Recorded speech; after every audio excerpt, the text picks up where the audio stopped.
सहनाववतु सहनौ भुनक्तु सह वीर्यं करवावहै तेजस्विनावधीतमस्तु मा विद्विषावहै।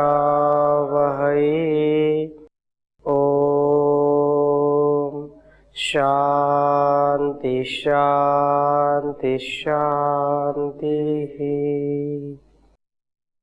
वैदिक जीवन पद्धति में हम चर्चा कर रहे हैं तप की, और बहुत ही अच्छा स्वाध्याय चल रहा है। तप का कितना महत्व वेद, उपनिषद और अनेक गीता आदि जो भी धार्मिक ग्रंथ हैं, आध्यात्मिक ग्रंथ हैं, उनमें तपस्या की इतनी बड़ी महिमा गाई है।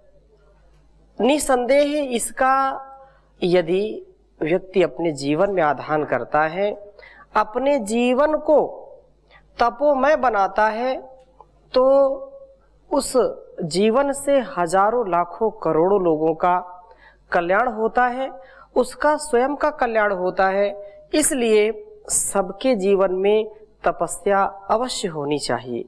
बिना तपस्या के व्यक्ति चाहे घर में हो या किसी नौकरी में अपने को समाहित करके सेवा करता है, विद्यालय हो या अन्य कोई भी स्थान हो, हमको अपने शारीरिक और मानसिक तप के द्वारा वह सफलता मिल जाती है जिसकी कामना सभी करते हैं। जीवन में कोई भी व्यक्ति दुखी नहीं रहना चाहता है। छोटे बच्चे से लेकर के वृद्ध को भी यदि हम पूछें तो सभी की ये कामना होती है कि उसका जीवन सुखमय हो। अगर विशेष सुख नहीं मिलता है तो कम से कम दुख तो ना मिले। दुख की अत्यंत निवृत्ति का उपदेश किया है ऋषियों ने। और दुख की अत्यंत निवृत्ति कब होती है? जब हम त्याग, तप, जप से अपने जीवन को संभालते हैं, तप से अपने जीवन को उन्नत बनाते हैं। इसलिए तप की बड़ी महिमा गाई है। आगे हम और चर्चा कर रहे हैं। पिछली कक्षा में से आपका किसी का कोई प्रश्न? स्वामी जी, जैसा कि अभी विद्यार्थी काल में किस तरह के तप जो विद्यार्थी को करने चाहिए जिससे उसका जीवन जो है विद्यार्थी काल में अच्छा निर्माण हो सके, तो उन पर थोड़ा सा प्रकाश डाले तो अच्छा है। विद्यार्थी जीवन का तप ब्रह्मचर्य युक्त अपनी चेष्टाओं को करना, आत्मसमर्पण गुरु के प्रति, विद्या के प्रति, उस परम पिता परमेश्वर के प्रति। क्योंकि जब तक हमारे जीवन में गुरु का जो प्रिय आचरण है, जो हमारा प्राध्यापक है, जो अध्यापक है, उसके प्रति जब तक हमारा समर्पण नहीं होगा, तब तक उससे हमको सद्ज्ञान, सद्विद्या नहीं मिल सकती है। इसलिए गुरु का जो आदेश, निर्देश, उपदेश हो, उसको आत्मसात करना, और उसको आत्मसात करने के बाद हर पल, हर क्षण अपने जीवन को उसके प्रति, जो उसने पढ़ाया है या जो पढ़ता है, जो स्वाध्याय करता है, उससे वो मिलान करे कि क्या मेरा जीवन ऐसा बन रहा है या नहीं बन रहा है। अब इसमें अनेक, क्योंकि यह आधुनिक काल है, आधुनिक युग में अनेक प्रकार की विद्याएं होती हैं, अनेक प्रकार से लोग अपने जीवन को अलंकृत करते हैं। उनमें कई ऐसे, अब चूंकि यह एक वेतनभोगी यदि अध्यापक है, टीचर है, तो वह कई प्रकार से उपदेश करता है, नहीं करता है, स्वयं वैसा उसका आचरण नहीं होता है, ये दुखद है। तो वो बच्चे को कैसे सिखा सकता है? उसको खुद ही नहीं मालूम है कि जीवन जीने की कला क्या है, तो बच्चे को कैसे सिखाएगा? ये एक विडंबना है। हमारी जो परंपरा है, जो वैदिक परंपरा है, जो वैदिक जीवन पद्धति है, उसमें आचार्य का, गुरु का बहुत ऊंचा स्थान है और वो स्वयं वैसा आचरण करते थे। वैसा आचरण करके तब जाकर के बच्चों को शिक्षा देते थे, उपदेश देते थे।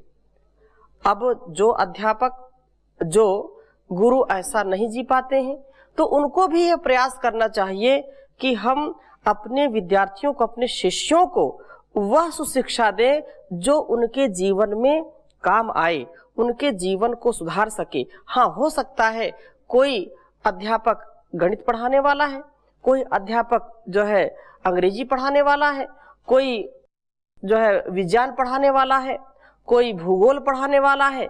इन सारे विषयों को पढ़ाते पढ़ाते अध्यापकों का ये परम कर्तव्य है कि अपने अनुभवों को, अपने जीवन के जो सद्ज्ञान है, उनका भी संप्रेषण वह विद्यार्थियों के लिए करता रहे, उनको सुशिक्षा से युक्त करता रहे, उनको जीवन जीने का रहस्य बताता रहे, अपने विषय को भी पढ़ाता रहे और उनमें अनुशासन आए, वैसा वो जी सके, ऐसी भी सुशिक्षा उनको करनी चाहिए।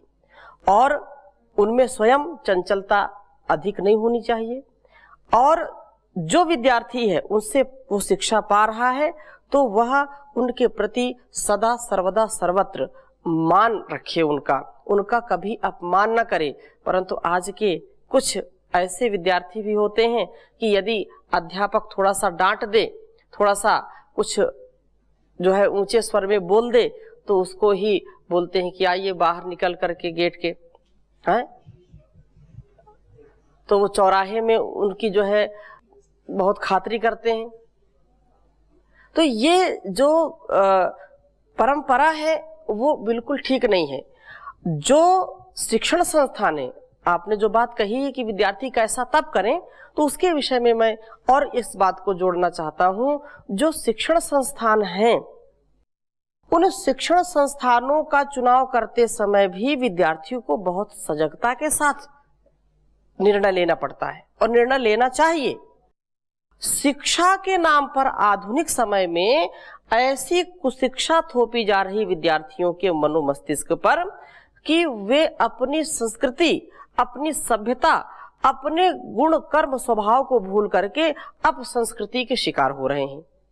तो वो तब भी नहीं करना चाहते, डिग्री मिल रही, ठीक है, तो वो विद्या नहीं है, वह केवल वेतन भोगी एक व्यक्ति बनना चाहते हैं। तो ऐसा तप नहीं, उनको जो शिक्षा, जो विद्या उनको पढ़ाई जाती है उसमें वो 100% समाहित होकर के उसको पढ़ें, उसको आत्मसात करें और अच्छे अंकों से पास होकर के अपने जीवन में अच्छे अच्छे नौकरी भी पाएं और उनका आचरण व्यवहार और इस संसार में वो उपकारी भी बने। ऐसी भी शिक्षा हमारे अंदर होनी चाहिए।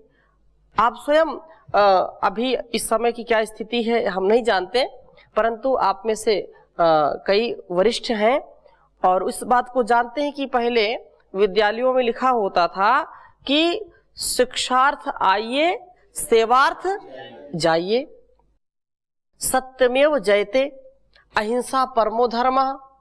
ये जो सद्वाक्य होते थे, ये जीवन को उन्नत बनाने के लिए होते थे।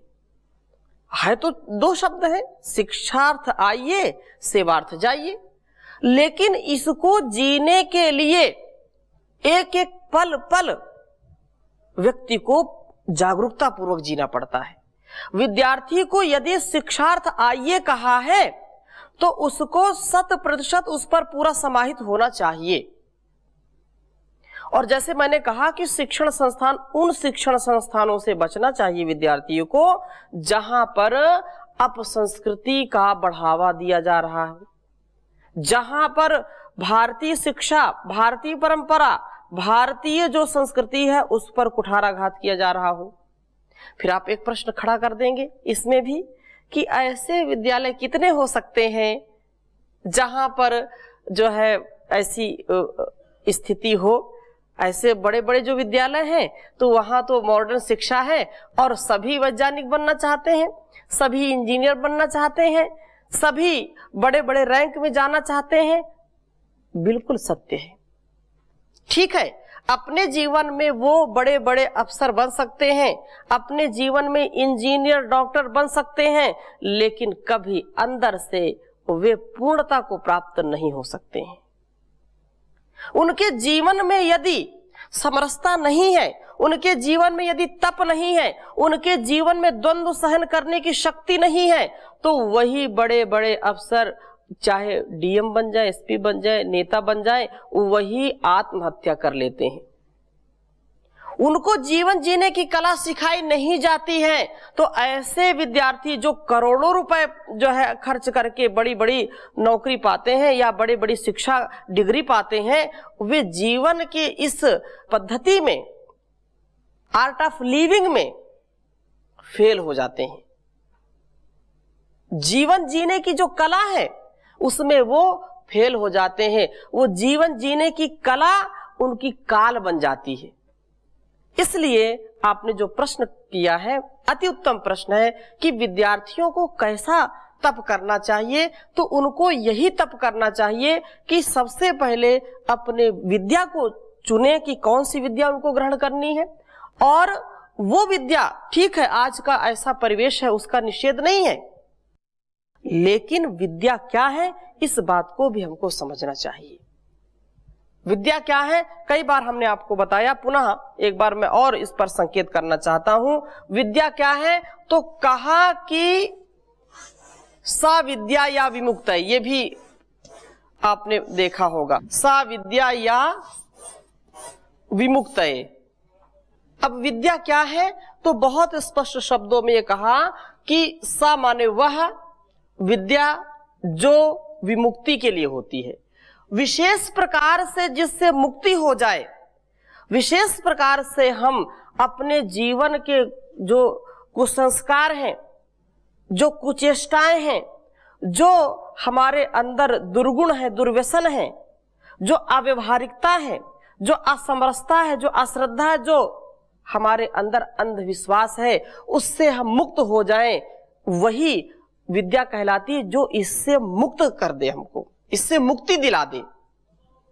ये जीवन जीने की कला है। विद्या क्या है, सा विद्या या विमुक्त है। और इस विद्या के अर्जन में विद्यार्थी को सदा पुरुषार्थ करना चाहिए, ये उसका तप है, उसको ग्रहण करना चाहिए, इसका तप है, क्योंकि बिना विद्या के जीवन में हम कुछ नहीं बन सकते।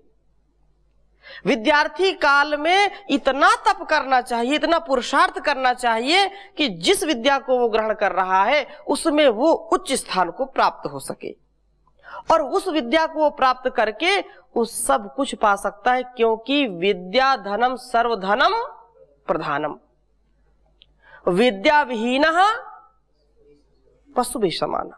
तो इसलिए इसका बहुत बड़ा महत्व है, विद्यार्थियों को पूरी जागरूकता के साथ इसका ग्रहण करना चाहिए।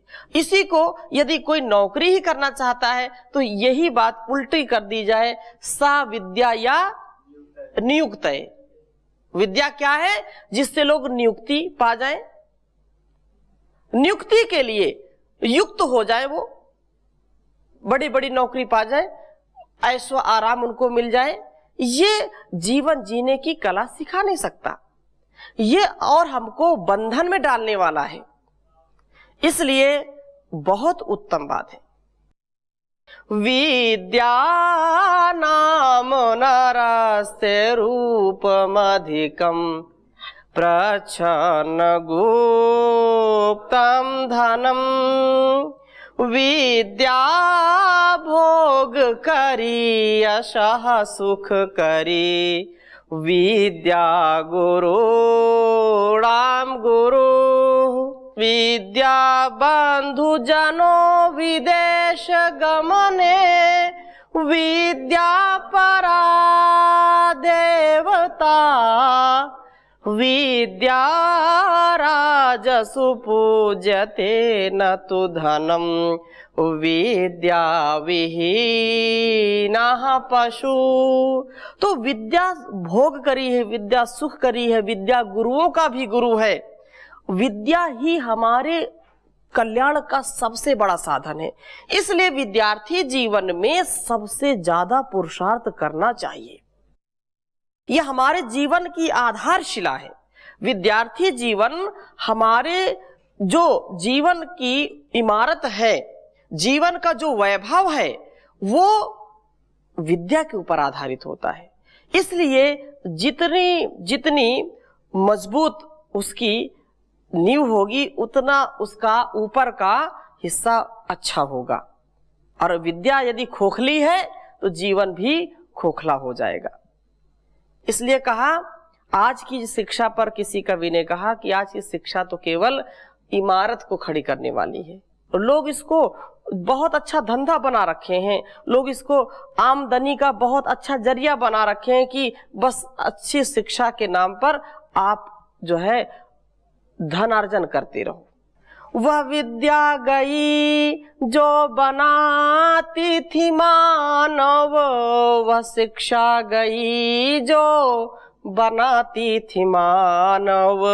कुशिक्षा का पाठन पठन हो रहा है, ये उत्थान है या पतन हो रहा है। तो हमको जो विद्यार्थी जीवन में इस बात का ध्यान रखना चाहिए कि मेरे जीवन का इससे उत्थान होगा या इससे मेरा पतन होगा। ये विद्यार्थी का लक्षण होना चाहिए। विद्यार्थी के जीवन का ये सबसे बड़ा तप है, ये पुरुषार्थ है। जैसा कि आज की शिक्षा में होता है, जैसे अभी आप कह रहे थे कि बड़े बड़े विद्यालय हो गए, उसमें टीचर्स को भी नियुक्ति होती है, फिर उसे वेतन मिलता है। कहीं यह भी तो उसका एक कारण नहीं है अश्रद्धा का, जो आज विद्यार्थियों में अश्रद्धा हो रही है टीचर्स के प्रति, या टीचर्स में विद्यार्थी के प्रति जो भावनाएं हैं आज आघात हो रही हैं। उसके पीछे कहीं ऐसा भी लगता है, क्योंकि अपनी जो वैदिक परंपरा थी उसमें कहीं भी टीचर या जो गुरु शिष्य परंपरा थी उसमें कोई वेतन नहीं लेता था जी, बल्कि आचरण से और उस तरह से अपने पूरे जीवन को सिखाता था अपने शिष्य को। तो ये भी कहीं एक बहुत बड़ा कारण मुझे लगता है, ऐसा है क्या? ठीक है, ये भी एक कारण हो सकता है, इसका निषेध नहीं कर सकते हैं, परंतु देश काल परिस्थिति में परिवर्तन शाश्वत है और परिवर्तन को हमको स्वीकार करना चाहिए। प्रत्येक परिवर्तन में हम अपना संवर्धन देखें, उस संवर्धन को हम भूले नहीं, उस परिवर्तन का हम स्वागत करें, लेकिन अपने नैतिक मूल्यों को भूले नहीं। आज भी आपको ऐसे अध्यापक मिल जाएंगे जो वेतन तो लेते हैं, लेकिन उनका आचरण इतना पवित्र है कि ऋषियों जैसा आचरण है। वो जैसा बोलते हैं उससे कई गुना करते हैं।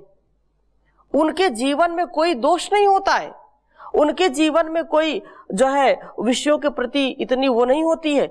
वास्तव में ऐसे अध्यापक हैं, ऐसे गुरुजन हैं जिनके जीवन को देख करके हजारों लाखों विद्यार्थियों ने अपने जीवन बदल लिया। तो उनके बीच में वो भी तो अपना कार्य कर रहे हैं, वेतन भी ले रहे हैं, लेकिन अपने आचरण और व्यवहार से विद्यार्थियों के जीवन में भी परिवर्तन कर रहे हैं।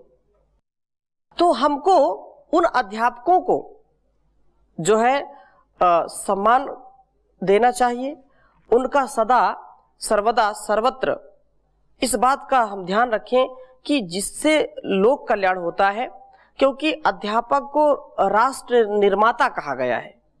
क्योंकि विद्यार्थी यदि अच्छे होंगे तो राष्ट्र का निर्माण होगा, और यदि विद्यार्थी को अच्छा शिक्षक नहीं मिला तो वो कभी भी राष्ट्र निर्माता नहीं हो सकता। इसलिए हम विशेष इस बात का ध्यान रखें कि अध्यापकों का जो कर्तव्य है वो तो रहेगा ही रहेगा, विद्यार्थियों का भी विशेष कर्तव्य होना चाहिए। तो आगे इसी चर्चा को और हम बढ़ाते हैं। अथर्ववेद में बहुत ही उत्तम बात आई है। अथर्ववेद तप की चर्चा करते हुए भगवान इसमें उपदेश कर रहे हैं।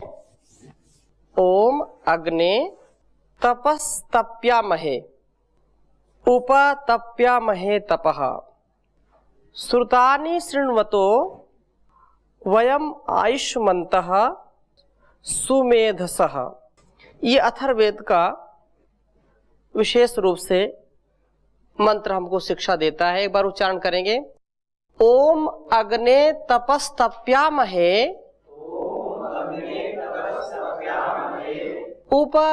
तप्यामहे तपः श्रुतानि शृण्वन्तो वयम् आयुष्मन्तः सुमेधसः।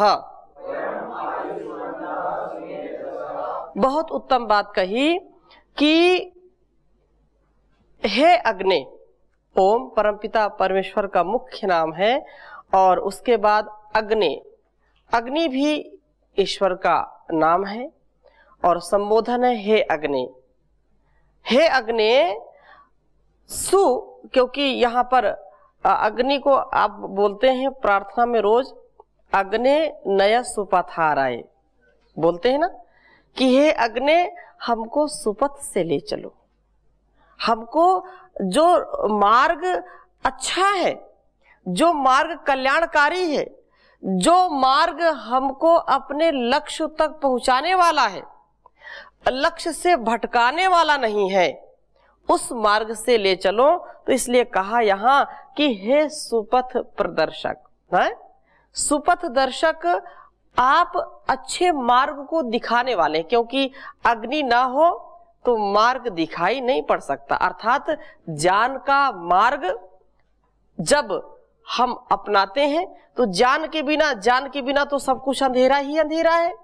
और लोक में भी यदि सूर्य उदय न हो, सूर्य का उदय यदि होता है तो सब कुछ ठीक ठीक दिखाई पड़ता है।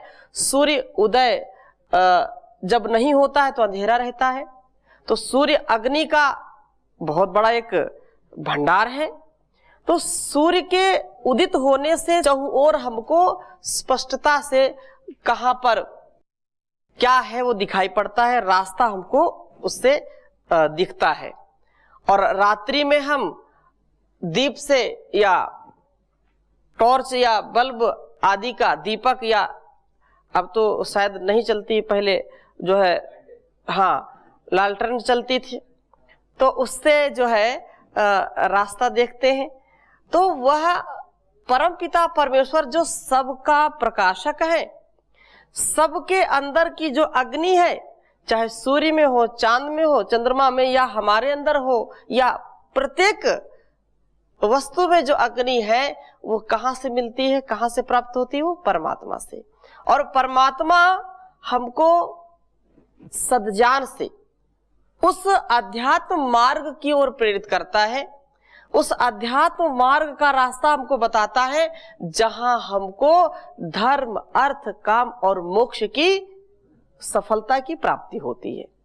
तो ये बात कही कि सुपथ दर्शक हे परमेश्वर, हम तपते हैं, अर्थात हम तपस्या करते हैं, हम अपने आप को तपमय बनाते हैं, तपस्वी बनाते हैं और वेद शास्त्रों का श्रवण करते हैं। श्रुतानि शृण्वन्तो, जो श्रुति है, श्रुति परंपरा है, वेदानुकूल जो आचरण है उसको हम निर्वहन करते हैं, उसका हम पालन करते हैं, वैसा जीने का प्रयास करते हैं।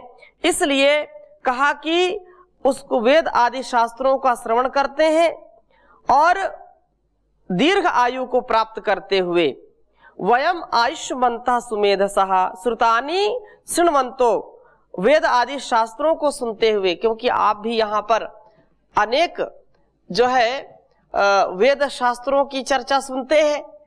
ये भी क्या है? तप है।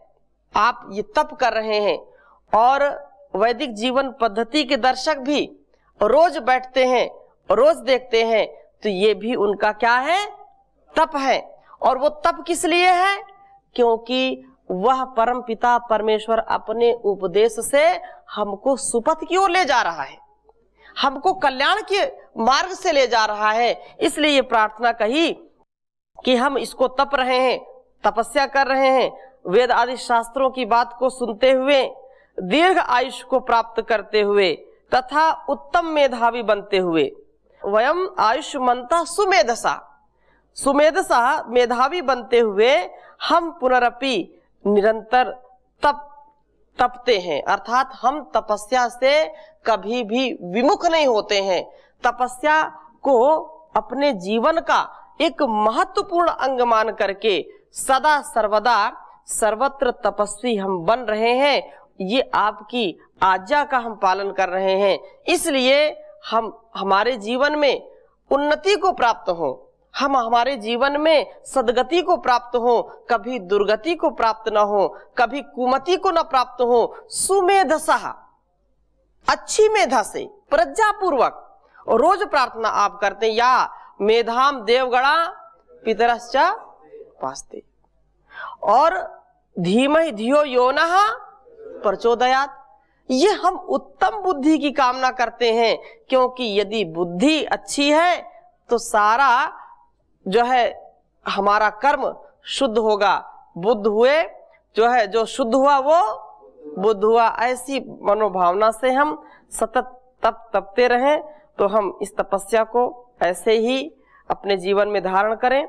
और अभी यहीं पर इसका विराम देते हैं। इस कक्षा का अगली कक्षा में तप की और हम चर्चा करेंगे, और इसका गहनता से विचार पूर्वक अपने जीवन में क्या हमारे लिए तप से मिलता है, क्या इससे सफलता प्राप्त होती है, इसकी चर्चा और करेंगे। ओम शांति शांति शांति।